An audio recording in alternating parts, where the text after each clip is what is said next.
ukunda ntuzamukunde kubera ko hari icyo umukundiye, ahubwo uzamukundire icyo azaba cyo muri kumwe. uzamwubahere ko yagukunze, kubera ko ikintu cyiza ku isi kibaho ntikiboneka n'amaso yacu cyangwa ngo tugikora n'amaboko yacu, ariko kiba mu mutima. Menya ko iyo ukundwa bigutera imbaraga cyangwa se ugukomera, ariko gukunda bitera umuntu ubushake. Mu rukundo buri gihe habamo ubusazi, ariko buri gihe iyo urebye usanga hari impamvu zituma abakunda cyangwa se abakundwa bagira ubusazi cyangwa se madness.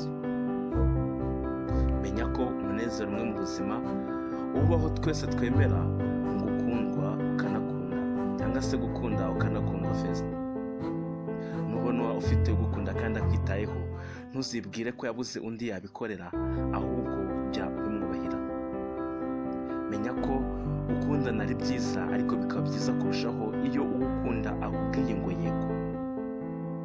Menya ko utagomba kubera umukunzi wawe umutwaro cyangwa se gisitaza, kubera ko ushobora kumutera impamvu zo kwicuza, akavuga ati icyatumye mumenya. Menya ko umukunzi wawe atari marayika, jya umwubaha igihe cyose yagukoreye ikosa.